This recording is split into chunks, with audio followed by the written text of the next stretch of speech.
I'm ready to. Let me know if the record button goes on. You can start. Should be recording. Do you see the red button, Ann? No, yes, I do. Yep. All right, we are recording. Okay. Are you ready, Ann? Yes, I am. Okay. Bring the meeting to order.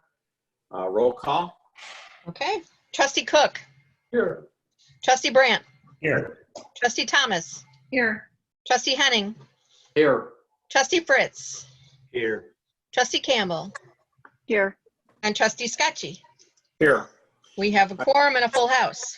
Okay. I'd like a motion for consideration to allow the Board of Trustees to attend remotely through electronic participation as per Administrative Policy 2.04.02. The basis of missing the meeting is due to the personal illness per the State of Illinois Gubernatorial Disaster Proclamation, Executive Order 2020-07, suspending requirements that members of public body must be physically present. Do I have a motion? You have a motion. Okay, I'm gonna Okay. take it from Trustee Thomas and a Oh, second second. then with Trustee Campbell. Okay. Trustee Fritz. Yes. Trustee Cook. Yes. Trustee Brandt. Yes. Trustee Thomas. Yes. Trustee Campbell. Yes. Trustee Henning. Yes. And Trustee Scotchy. Yes. We are good Okay. to go. May I have a motion to adopt the agenda? Also moved. I'll move we adopt the agenda. Thank you, Trustee Cook. Was there a second? Yeah. Second. Okay, thank you, Trustee Brandt. Okay, Trustee Brandt, Yes. Trustee Campbell, Yes. Trustee Cook, Yes. Trustee Fritz, Yes. Trustee Henning, Yes. Trustee Thomas, Yes. and Trustee Scotchy. Yes. Motion passes unanimously. Okay, I'd like to go to item 4.0, special recognition. Woohoo! I know, Chief, Laura, you're on the phone, I think, right? You're on the call? I am on the call, yes. I'm sorry, I was finding the mute button. Oh, no problem. Well, congratulations to you for being the third vice president of the Illinois Association of Chiefs of Police, ILACP. And I am at least somewhat knowledgeable after going to the meeting, I believe, 2 years ago. And so if you're in a very esteemed group of people that you associate with. So congratulations to you. Very nice job. Laura. Thank you, thank you, thank you. So do you get a patch now or something that says you're the third vice president? So I have a thing, it's a pocket thing, like for a man's suit. They've never had a woman in this office.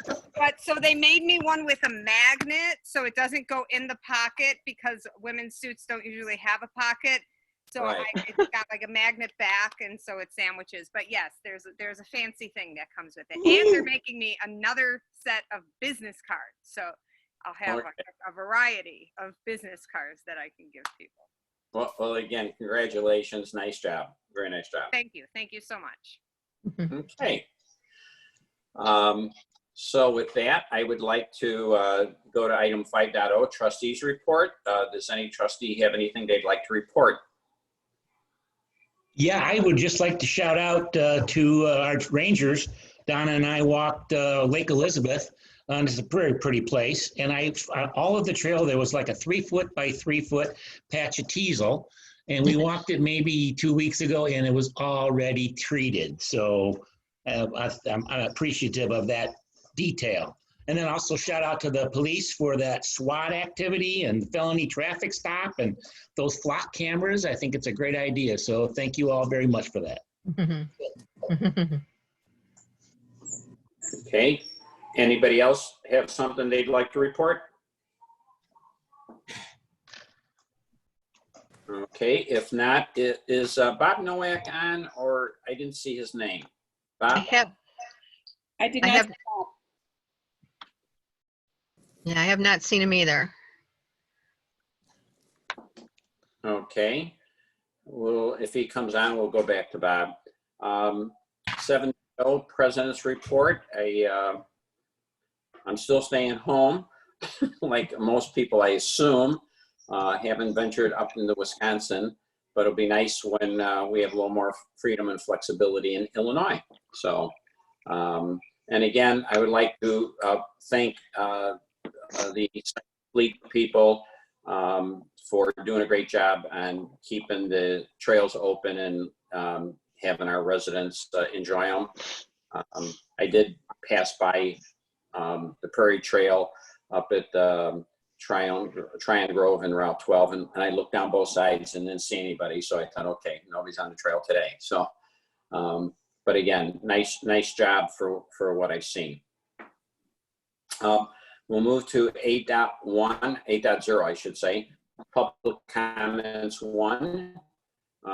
Do we have anybody in the audience that would like to make a public comment?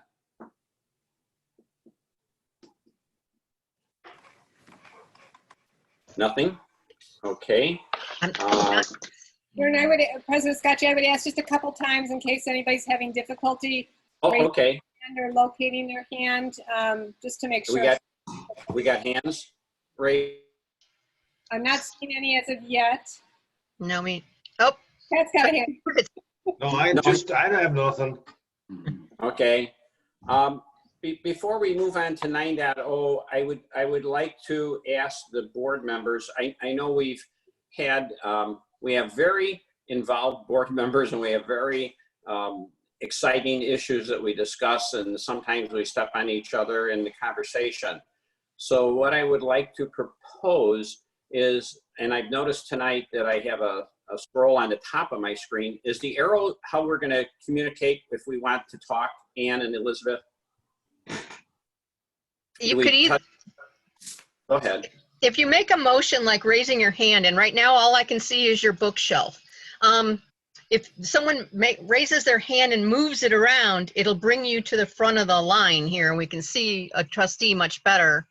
Okay, so raise your hand in the on your whatever device you're using, so you can see, right? Okay, and then wave it. And wave it, and then Ann will keep track of who's waving their hand when.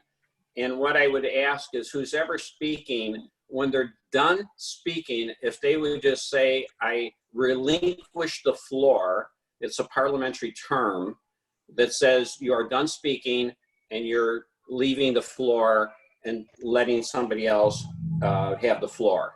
So this way, when you're done, we know you're done and we won't step on each other trying to make a comment. So if you could just try that tonight and let's see how that works, I would appreciate it. Is that okay with the board? Yep. Sure. Okay.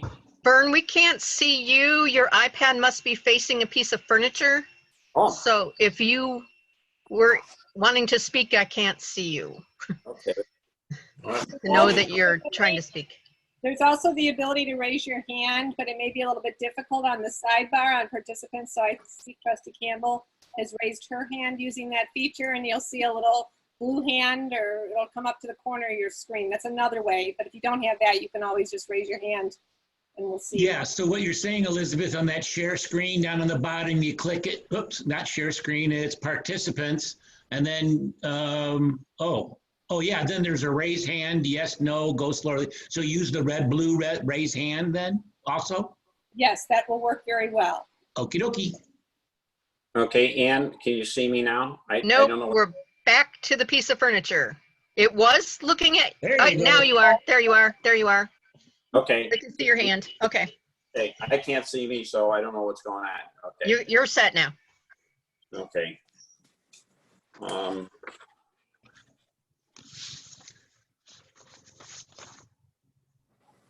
Still no Okay. public requests for comments, so. Right, and did we figure out that nobody's gonna make a comment, or did we? That's our assumption. We don't see any hands raised. Okay, so then we'll go on to 9.0 consent agenda. Does anybody want any items pulled from the consent agenda? I would like item 9.7 pulled from the consent agenda. Okay. Lynn, Yeah, do you want to start? Well, yeah, okay, I'm just not seeing you, so I'm Oh, at okay, all, so, but no, Well, not here- because of you, we not need a because of motion, that, I right? just can't find your square. Okay, I'm sorry, motion? So I move to approve There you the go. consent agenda 9.1 to 9.6, 9.8 to 9.17. We need to have them read out loud there, Dave. Right. So Sorry. let Lynn do it. Sorry, Lynn. Okay. Sorry. No, that's fine, so I'm gonna take, is it okay to go? Go. Okay, Yep. so I'm gonna take it off of my board packet, so hopefully, I don't think anything's changed. Nope. Okay. So, we're moved to approve 9.1, approval of minutes of previous meetings. 10.8, April 21, 2020 regular meeting. 9.2, acceptance of the treasurer's report for April 30, 2020 as presented. 10.2A, treasurer's report, April 30, 2020. 10.2B, variance report, March 31st, 2020. 9.3, resolution number 20-36, authorizing the executive director to execute a contract for the Prairie View Education Center exterior repairs with Jerry Newman Roofing and Remodeling of Marengo, Illinois, the lowest responsive and responsible bidder, for cost not to exceed $75,204. Bid number is 0320.15.01. 9.4, resolution number 20-37, authorizing the executive director to execute a contract for the painting and staining of the Brookdale, Birches, Pines, Willows, Region 6 Ranger Shop and the Weidrich Barn with American Community Painting of Hampshire, the lowest responsive and responsible bidder, for a cost not to exceed $37,400. Bid number 0320.15.03. 9.5, resolution number 20-38, awarding a contract to Jim Potts Motor Group of Woodstock, Illinois, the lowest responsive and responsible bidder, for the purchase of 2 replacement 6x6 side-by-side ATVs for habitat restoration work throughout the county for a total cost not to exceed $35,600. Bid number 0320.08.01. 9.6, resolution number 2039, awarding a contract to the lowest responsive and responsible bidder, Red Buffalo Nursery of Woodstock, at $44.50 per person per hour, including the cost of herbicide, for cost not to exceed $36,000 for herbicide and labor at the following 3 projects: School Springs Wetland and Stream Mitigation Bank, Harts Road Fen Mitigation, and Glacier Park Clean Energy Foundation grant areas. And accepting the second lowest responsive and responsible bidder, Applied Ecological Services Incorporated of Broadhead, Wisconsin, at $49 per person per hour, including the cost of herbicide at a cost not to exceed $28,000 for the following projects: Alden Gap Mitigation, Lake Elizabeth Court Settlement Area, and the Kishwaukee Corridor Mitigation. Bid number 0320.08.02. Skipping 9.7 to 9.8. Ordinance number 20-984, amending Appendix B, alcohol and drug procedures for CDL employees, incorporating wording relating to participation in a repository as required by the Federal Motor Carrier Safety Administration for CDL drivers. 9.9. Resolution number 20-40, authorizing the executive director to execute the Barrington Greenway Agreement between the McHenry County Conservation District, the Lake County Forest Preserve District, Forest Preserve District of Cook County, Citizens for Conservation, Great Lakes Audubon, Friends of the Forest Preserves, and the Bobolink Foundation. 9.10, resolution number 20-41, authorizing the execution of the Mitigation Bank Instrument Agreement with the Interagency Review Team to establish the School Springs Wetland and Stream Mitigation Bank. 9.11, resolution number 20-42, authorizing changing the name of the Capital Improvement Plan Fund to the Capital Asset Management Plan Fund. 9.12, resolution number 20-43, accepting the Pandemic Preparedness, Response, and Recovery Plan, continuity in business functions and operations. 9.13, ordinance number 20-985, electing not to proceed with the purchase upon terms and conditions contained in the offer dated May 5, 2020 on the Slad Key remainder parcel pursuant to the grant of right of first refusal and declaration of restrictive covenant pertaining to the 20 acres of real estate commonly known as 7405 South Pioneer Road, Richmond, Illinois. 9.14, resolution number 2044, authorizing the submittal of a funding request to the McHenry County Conservation Foundation for the purchase of technology-based hunter safety app. 9.15, resolution number 20-45, authorizing the executive director to execute a grant agreement with the Illinois Clean Energy Community Foundation for the Coral Woods Conservation Area Oak Legacy Edition for an amount up to $118,800. 9.16, resolution number 20-46, authorizing the payment to the McHenry County Collector and McHenry County Treasurer for the 2020 first installment of property taxes in an amount not to exceed $87,832. 9.17, resolution number 20-47, establishing the fiscal year 2022 budget timeline. And that's it. I second. Thank you, Trustee Brandt. Ready to vote? Yep. Okay, Trustee Thomas, Yes. Trustee Henning, Yes. Trustee Fritz, Yes. Trustee Brandt, Yes. Trustee Campbell, Yes. Trustee Cook, Yes. and Trustee Scotchy. Yes. Okay, motion passes unanimously. Okay, back to a motion for 9.7, ordinance number 20-983. We have to make a motion first. Well, I'll move then to approve ordinance 2983, authorizing the transfer of funds between budget line items GL 0106625 to GL 0106495 in the general fund in the amount of $9,972 for the purchase of a technology-based safety app for the public hunting program. Okay. Is there a second? Is there a second to that motion? I can second. Can we have, do we have Okay, discussion first? Trustee Henning seconded. Okay, Now we can discuss. okay. Okay, since I removed it, I have a question, because the 9.7 is the same as the 9.14, am I correct? Correct. It's the same item, the 972 we're sending to the, can I ask, when I looked through the package, it said that we were taken out of communications, it was a communications maintenance line, which was, I assume, the 0106625. And if we take it out of the communications maintenance line and it doesn't get through the foundation in a quick period of time, does that mean we're not going to do communications maintenance, or was the money not required in this fiscal year to do communication maintenance?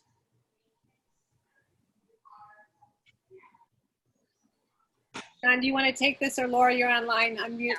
Right, I can take it. So what happened was we got a new radio contract with the sheriff's office. You guys remember you approved that. And Right.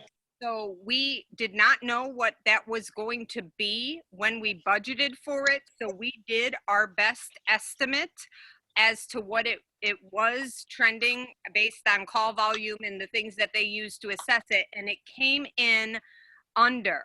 So the money for communications maintenance is our radio contract, and then there's just a little bit extra for some updates on our radios, which could still happen.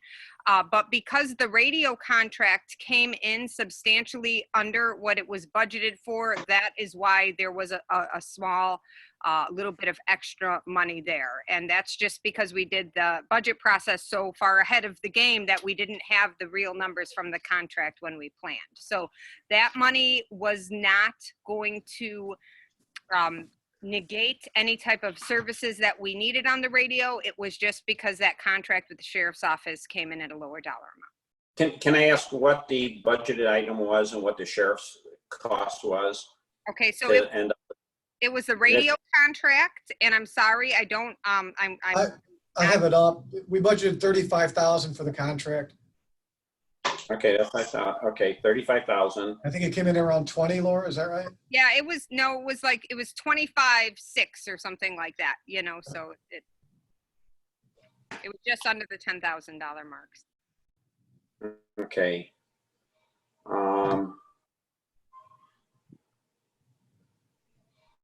Okay. So is there 9,972 still left in there or no? Yes.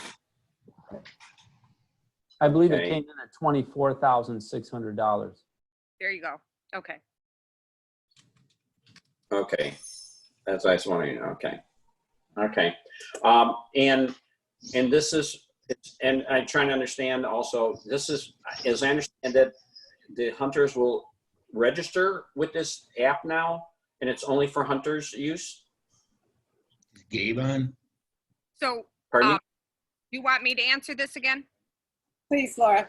Okay, so so this is an application that's going to be used to improve the efficiency of the hunter safety program. And the main functionality that is there is if the hunters are using a smartphone, which I believe Gabe said all of the hunters except for, it was either one or two, but you know, they haven't registered yet for next year. But I think everybody except for one or two last year had a smartphone.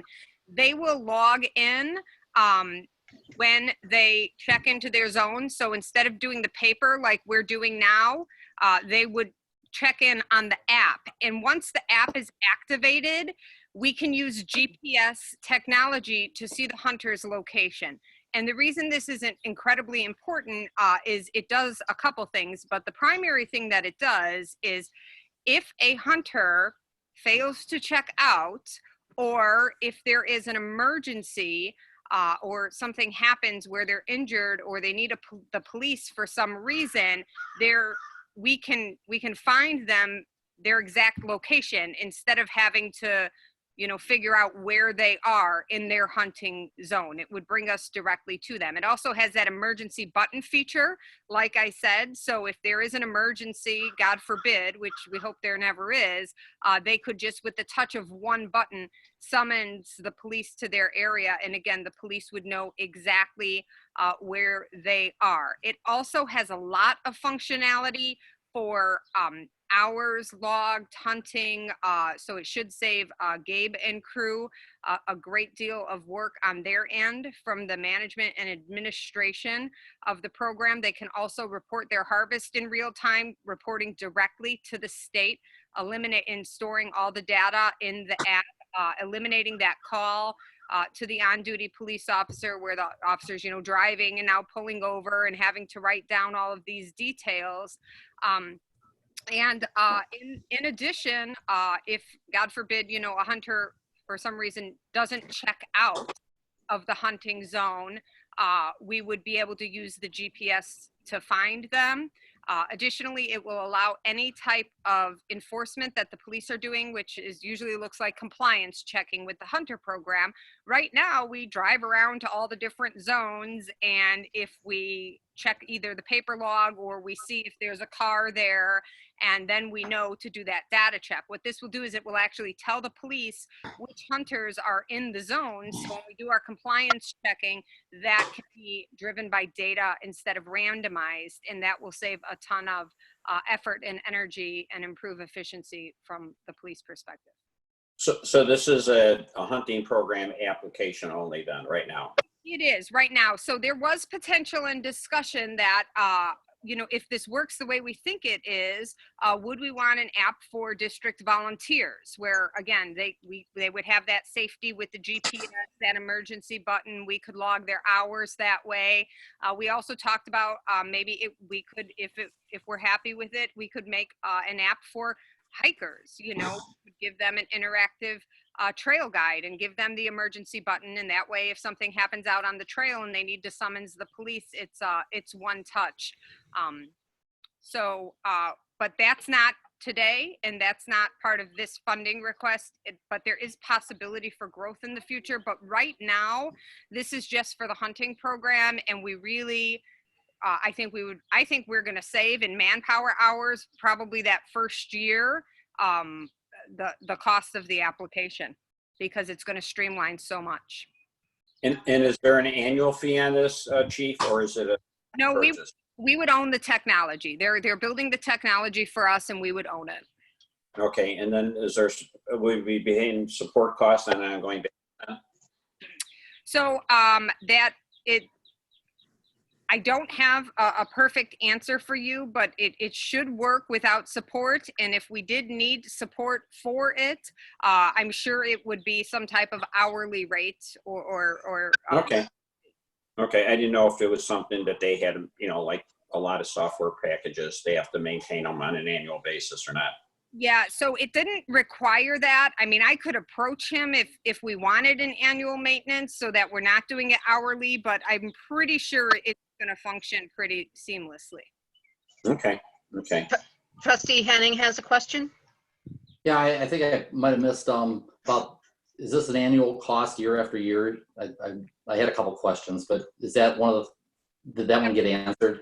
So it's a one-time fee for the Hunter portion of this app. If we wanted that additional functionality in the future, then there would potentially be additional costs, but it would never be as much as what we're seeing today, because this is really for the build out of that technology and the building of the mapping and the zones and the GIS that go along with it. So this should be a one-time cost. And as Vern just said, there might be some very small amount of maintenance service fees if there's any type of technical support that need be. But again, we do have IT and we've got the contract with Larry from Concentric, and we're going to own this. So I don't see any reason that it needs to be serviced by this company unless that's the option that we choose.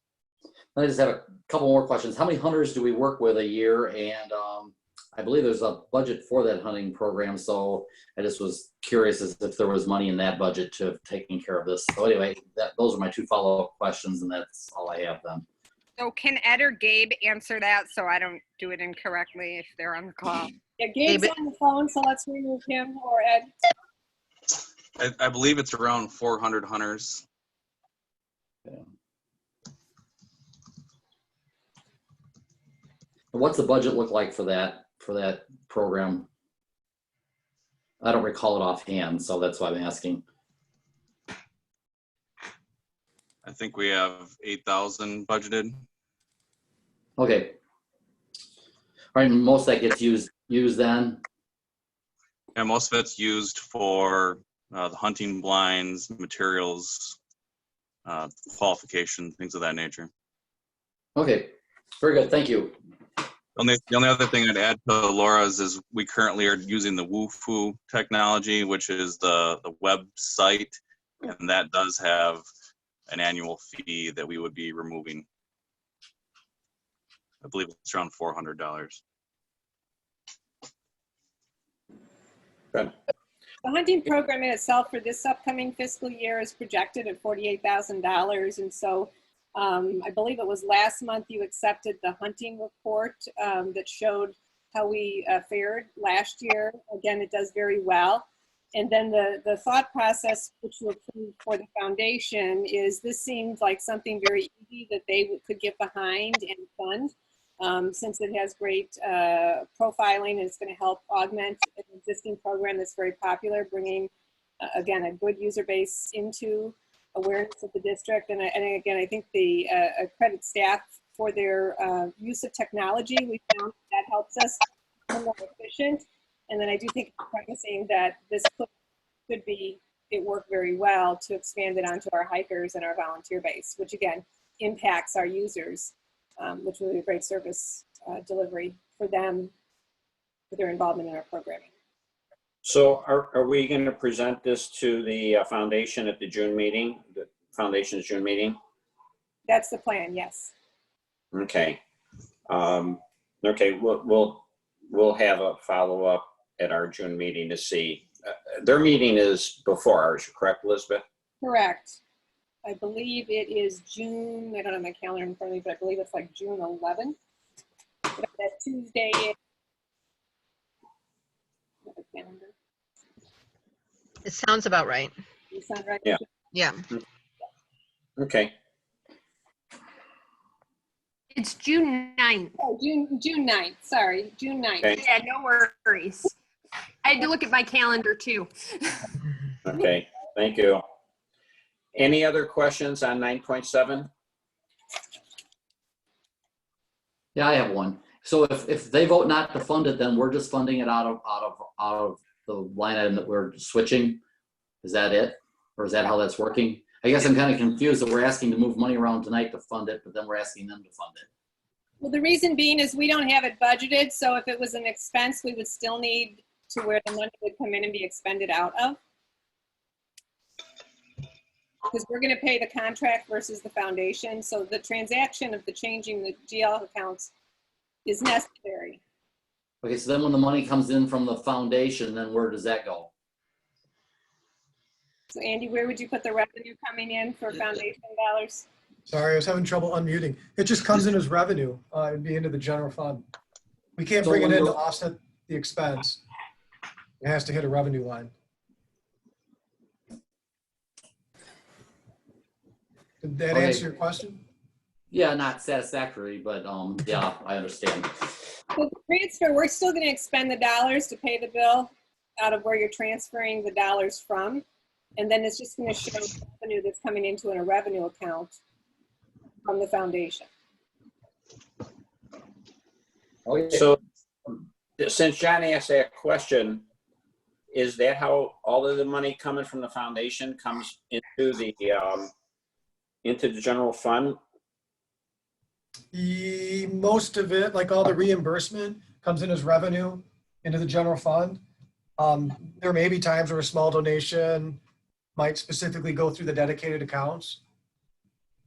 That's what I was wondering, Andy, like when the foundation was funding the part of the clean energy land purchase, I believe was in Marengo Ridge area. It would have ran through the dedicated. So that's dedicated, would code into the dedicated land procurement account. Right. Not the general. Okay. Correct. I guess I never thought about how the money comes back to us from the foundation. Okay. If you look at the 21 budget, you'll actually see specific lines for in the general fund for MCCD reimbursements, MCC donations.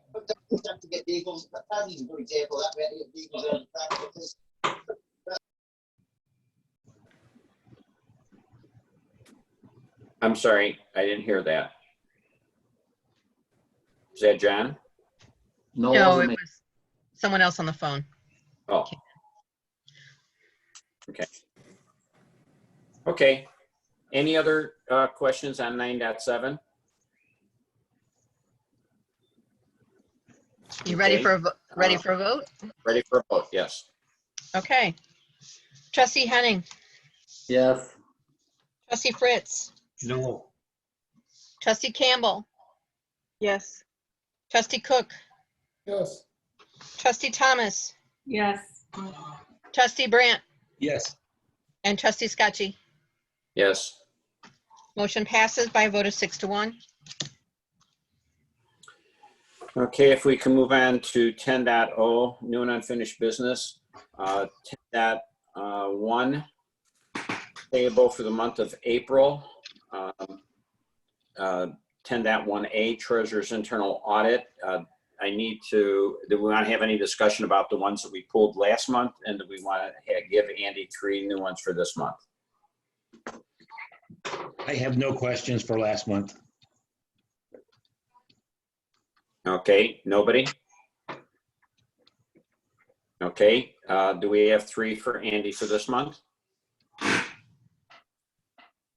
Well, I'll start then. H6176 Harvard Ford for $32.04, and S8547 Craig Spinolis for $2,430.91. Anybody got a third? If not, I'll do a third. W7709 Woodstock Power Sports for $56.99. Okay.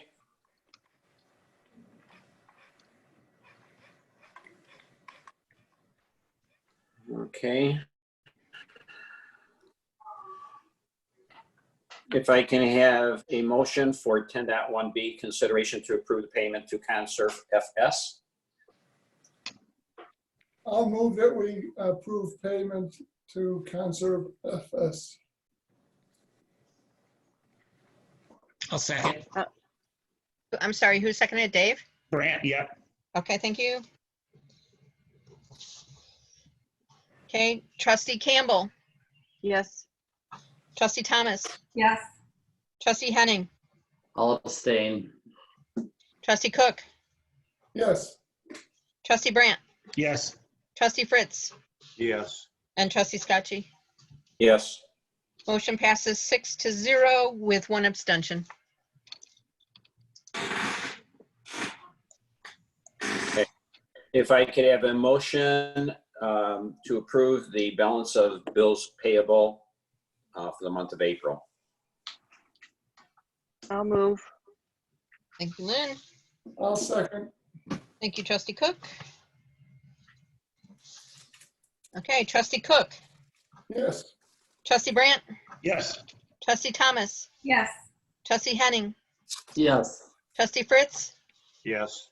trustee Campbell, Yes. and trustee Scotchy. Yes. Motion passes unanimously. Okay. 10.2, it was a consideration to remove from the table ordinance 20-980, authorizing the transfer of $225,000 from the general fund to the capital improvement plan for fiscal year 2020.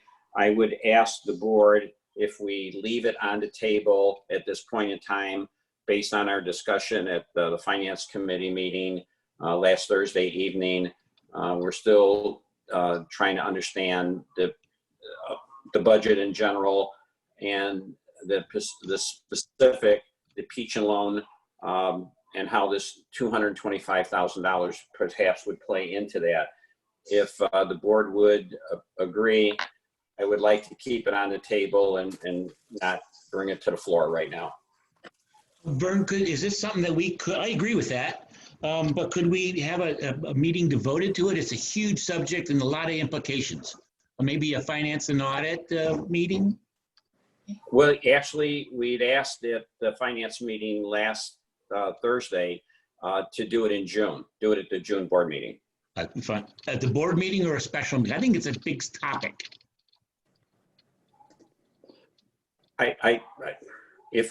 I'm not sure. I'm looking right now at 5:44. I think if we, not knowing what's in the agenda, but maybe we can make the agenda such date that we could, keep it on the board and have enough time to talk about it at a board meeting. Okay. We have the performance appraisal meeting the 18th, I believe it is, of June.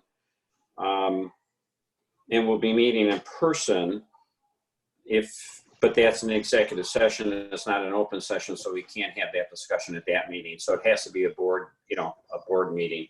That's fine. Okay. That's fine. Okay. Elizabeth and Andy, is that agreeable with you folks?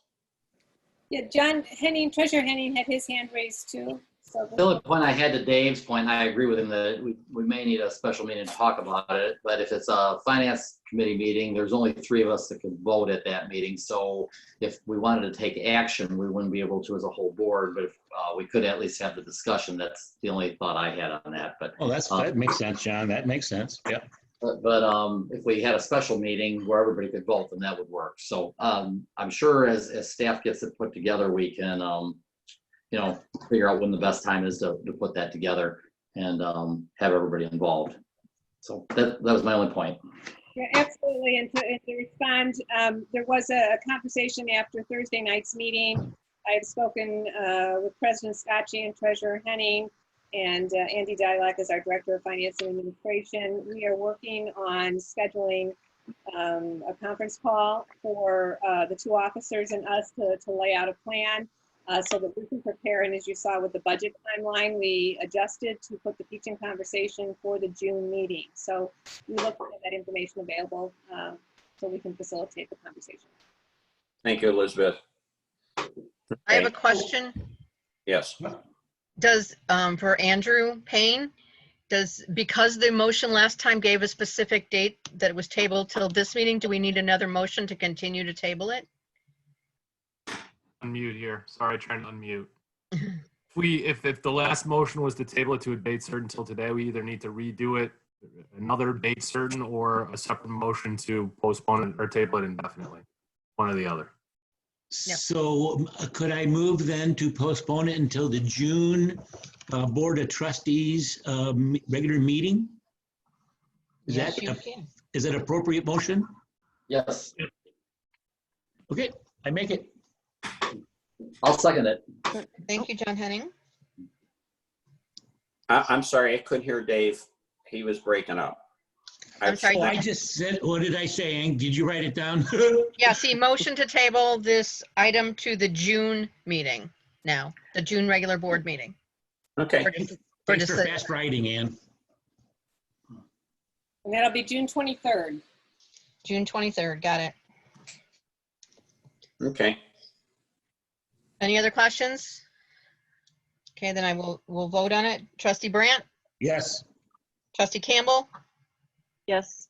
Trustee Cook, Yes. Trustee Fritz, Yes. Trustee Henning, Yes, Trustee Thomas, Yes. and Trustee Scotchy. Yeah. Motion passes unanimously. On 10.3, Elizabeth, are we going to need a motion on this, or is it just an update? This is just an update, just a few That's highlights. what I thought. So if I can, thank you for accepting our plan this evening. And my special thanks to our preparedness team for all the great work that they did as we've navigated this. I think we have a really good, solid document. And the governor has updated. There's been a release on protocols for opening, which is envisioned. We're on schedule to open at the end of the week. And so we're planning to move forward. There's a few items that the board should be aware of. Just to highlight in general, Landscapes magazine is out and available online, and registration will begin June 1st for programs. And all the programs this summer have been modified to comply with what is expected for group sizes of 10 and under and all the safety protocols. So we'll be able to offer our programs education, and Wendy and her team has done an amazing job in navigating and retooling and preparing not only from our online outreach and great programs that have been offered up to now, but then also adapting so that we can continue to serve the community. So that registration starts on June 1st. The campsites and shelter reservations, those two will be available to go forward, and we'll be opening that up on June 12th to begin taking those reservations. And so again, those areas for rentals will comply with the 10 and under. That is required by the governor's executive order. So as far as staff that have been working in remote locations, per the governor's order and per our plan, that will continue on indefinitely through the next phase. And our buildings and visitor centers, they will be open and available for programs that are held there, but only during those times of the programs with limited hours and to meet the capacity sizing that is required to facilitate those programs.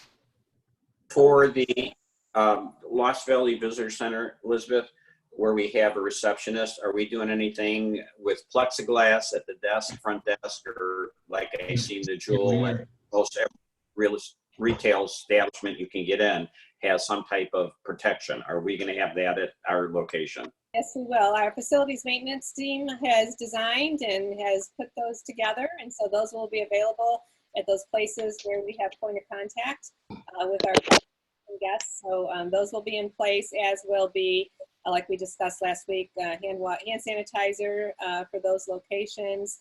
So we'll be prepared to accept those guests at those places. And is Prairie View Education Center going to, I know we do summer classes there too, so there's some kind of protective shielding from, how's that going to work there? Yeah, absolutely. John, do you want to go into the specific design criteria? Do you have that information at all, or is Chris online? to what that is, but it will be in all those public spaces.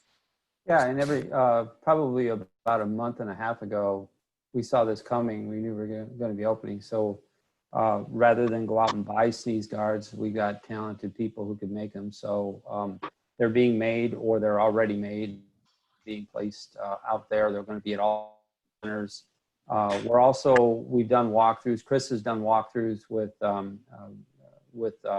Becky Stokes, Lambert. They walked through the centers and identified pinch points there. Becky and I had an email conversation today on some areas that we recognize we're going to move furniture out. We're going to section area. We're going to have to shut down water or drinking fountains. We're all over it, I guess. Okay, thank you. Any other questions on 10.3 update of COVID-19 preparedness, response, and recovery plan document? If not, we'll do 10.4, first reading of strategic plan for fiscal year 2021 through 2023. Anybody have any items they would like to discuss in that area? I'm good. Okay, hearing no others, we'll move on to 10.5, discussion on legal counsel's participation at board and committee meetings. We talked about this briefly at the last board meeting. I think we talked a little bit at finance. Andrew was on the call also, and we've talked.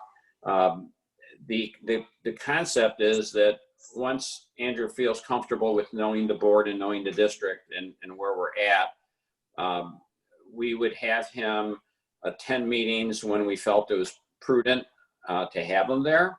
If it's an issue that needs his counsel. Andrew, I don't want to put words in your mouth, but again, Andrew would be available via his cell phone during our board meetings, and I'm not sure about committee meetings. I don't think we discussed that. We left it strictly as a board meeting.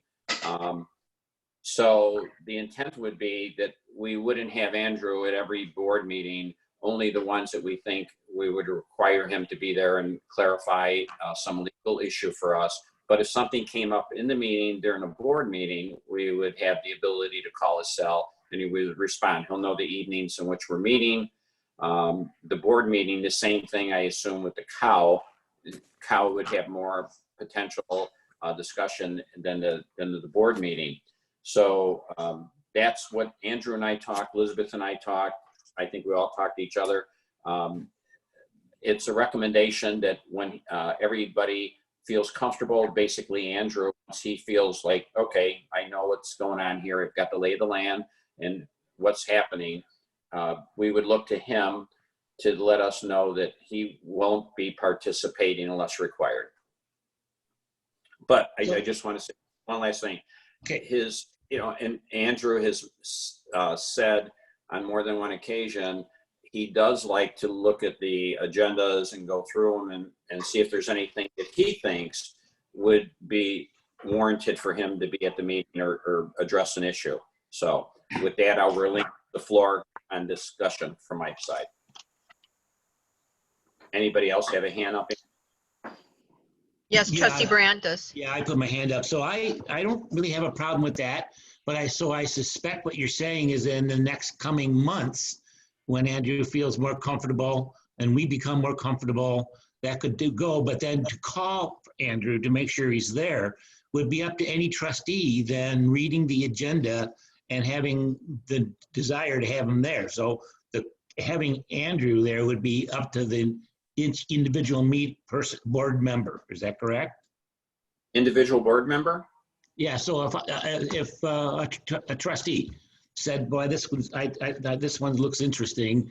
Can we have Andrew there?" Does it just be the president, or would it be any of the trustees? Well, I guess the way I'd like to answer that is Andrews is the board's lawyer, so any trustee should have the ability to call Andrew and discuss things with him, not just the president. But again, if it's something that he could answer via phone call the night of the meeting rather than come to the meeting, you know, I see him coming to the meeting when it's an issue that's going to have a lot of discussion and a major issue. And again, we're feeling our way through this. So I don't want to say no, and I don't want to say yes. It's going to take just common sense when we want to get him engaged. And he has a role to play. If he says, this is something I can put together a document, send it to all the board members, I'd be available for a phone call the night of the meeting to answer the question in more depth if that's what the board would like to do. If the, you know, normally what Elizabeth's been doing with our legal staff, you know, prior to Tressler, you know, being our legal counsel. It just, you know, we wouldn't have a lawyer sitting at every board meeting or every cow, only one required. So, Okay, Lynn's got her hand up. okay, so what are we, so I understand, you know, the concept, and I think Dave's right. I mean, and you too, Vern, in terms of, you know, if somebody thought that it would be a good idea to have them there, and at some point we probably would have to have some kind of, I don't know, procedure or something in place for, you know, one of the trustees to say, I would like to do this, and what the process would be. But I mean, we don't really have a set time when that's going to happen, because this seems so, you're looking down the road, which is fine. It's good to look ahead and plan out what we need and what we should be doing, but there's not a particular time frame. I just feel like between remote and everything else, it's been kind of complicated. Right. No, absolutely, Lynn. There's no time. Okay. The only thing I think the board would have to do, and I don't think we're in a position right now to even figure it out. I think we got to see how this all plays out, and with remote participation, it's not our normal. If a board member wants the lawyer to be there, I think the courteous thing would be to let the president know and the executive director know, and so we have an idea what's happening, and, you know, go from there. That's all. Otherwise, yeah, every board member has a responsibility and a right to, you know, request legal counsel if they feel there's a need to have them there. That's where I'm coming from. But that's something I think needs to be defined and figured out in the coming months. Okay. That was, anybody else have anything they would like to comment on that? 10-5. Bill has his hand, Trustee Cook has his hand raised. Well, I find the presence of the legal counsel at these meetings very helpful. And I also think it's reasonable to not want to waste anybody's time, and also to be very efficient with the dollars, you know, that the district spends for legal services. Personally, as a trustee that is, you know, just 10 months into this, my sense is that at least at half of the meetings, we have directed questions to the legal counsel that have been substantial or significant and that have influenced the actions taken at those meetings. So I'm willing to try anything, but I'm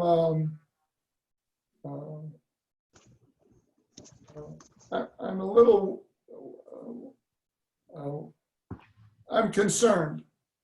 And so I certainly don't want Andrew to feel, our attorney to feel, that we think we can get along without him, because Good point. Yeah.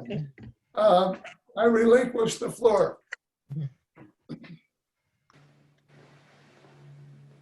And any other comments? Again, I'll wrap it up with saying there's no time frame on this. It's both when the board and staff and Andrew feels comfortable that something like this could work, and what it will look like and how it'll play out will be up to the board, the staff, and Andrew to figure that out. It's just, you know, when we need him, he should be there. If we don't think we need him, but we do, he is committed to be available to, you know, take a call and listen to the issues and guide us and guide the board in a direction that he feels would be in their best interest. So it's kind of like having the best of both worlds is the vision. Whether that plays out or not, Bill, time will tell. I relinquish the floor. Anybody else have anything on 10.5? Okay, if not, 11.0, Executive Director's Reports. Elizabeth? Thank you. Okay, so very quickly, I've given you some updates. The McHenry County Council of Governments has been working with CNAP on the shared investment study, and we had a Zoom meeting just last week with draft findings, and which is very exciting of the great work and some shared thoughts that we can be working collaboratively together going forward. That report will be finalized and then be coming out later this year. What's been exciting is to talk about what was going on prior to the coronavirus, COVID-19, and really how has it changed as we're beginning to work together with all the units of government here. So again, great work, and that'll be forthcoming, and I will share it with you as soon as that's available. Springfield has adjourned for the spring session, and they'll be back for veto session in the fall right before election, but there was a lot of activity. The Senate met in the Capitol, and then the House did meet down at the Convention Center, and they were able to conduct some critical business that was necessary. Number one was state budget. Secondly was there was a great push because the OSLAD program, which the district has been very much involved with getting grants as well as other units of government, it was at risk once again. And through great legislative advocacy work, the OSLAD grant program will go forward, as well as the Capitol Museum program going into next year's budget. So we're very appreciative to Senator Harmon and his work in making sure that those dollars were captured. As well as preserving when the federal agencies were putting out the relief funding, park districts, conservation districts, forest preserves, they were not made available to be party to should some federal funds become available. So we've been pushing hard. Not only has the Illinois Association of Park Districts, but the National Recreation and Park Association, in ensuring that those special districts are also considered when those federal funds that were able to be set up for pass-through funds to help agencies out.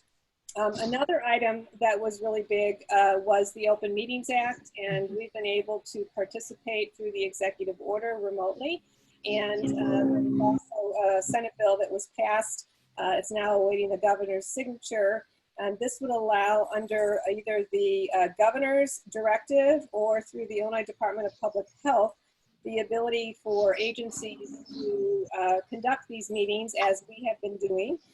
There were a few more nuances that were added into the legislation that will be required to have in place. And so once that is executed, we will continue to move in that stead.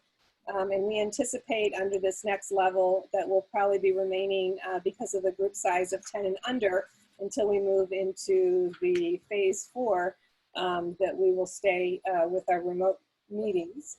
And there's a fishing webinar tomorrow as well. So if you get a chance, a great article in the Daily Herald over the weekend. Trustee Emeritus Dave Krantz, and then our Gabe Powers, who you heard from earlier this evening. They're doing a webinar on how to fish. So we're looking forward to that. And I believe there's good registration. At least it's getting a lot of profile. on that. And that's all I have. Okay, thank you, Elizabeth. We're up to 12.0 public comments number 2.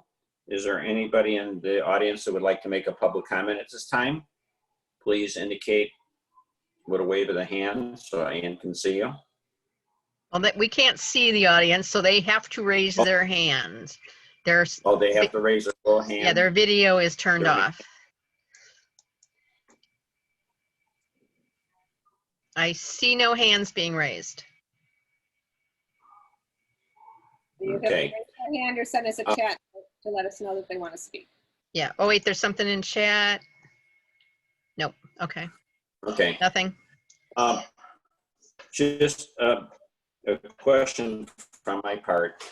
We're going to be going into We're losing you. executive session number and look through my just now.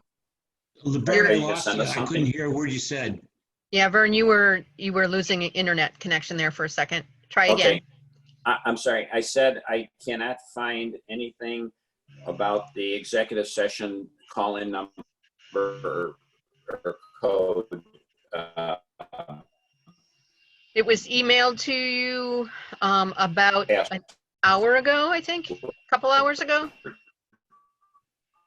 Yes, it was. I'll resend out again for everybody. Code or password that was sent to us. I don't see anything. And that, the general meeting. Yeah, that was sent out early. I'm sorry. I will resend it out again. Once we exit here, I'll resend it out to you, but it was sent out as a special, different meeting room with a passcode. I'll resend it to everybody. I think I've got it, but I can't open it, Elizabeth. I've been trying since I was at this point. I was looking to see if I can open it. I see an email from you with an attachment. That's what it is. It's a link through. So there's a meeting ID and a password. I'll go ahead and text you the link so you can go right in. Anybody else need access to the? I can't get to my email until I click out of this screen, right? I don't see it So what's minimized. going to happen is we're going to end this meeting, and then those that are going to join us on the other side, you'll link through to the executive session meeting. Okay. And then anybody who is in the public that wants to come back in, when I exit us, you'll be kicked out of this meeting, and then you'll need to log back in and wait in the waiting room, and then we'll rejoin you at the very end, but there's no board action planned after the executive. Right. Okay, so I would like to have a motion to go into executive session pursuant to 2C1 personnel of the Opens Meeting Act. Do I have a motion? Yes, you have that motion. Thank you, Trustee Thomas. I'll second it. Thank you, Trustee Cook. Okay, then we have to vote. Trustee Thomas? Yes. Trustee Henning? Yes. Trustee Fritz? Yes. Trustee Brandt? Yes. Trustee Campbell? Yes. Trustee Cook? Yes. And Trustee Scotchy? Yes. At And 6:09 p.m. everybody has a number, right? Yep, just got it. Okay. Okay. Thank you. We'll see you on the next one. On the other side.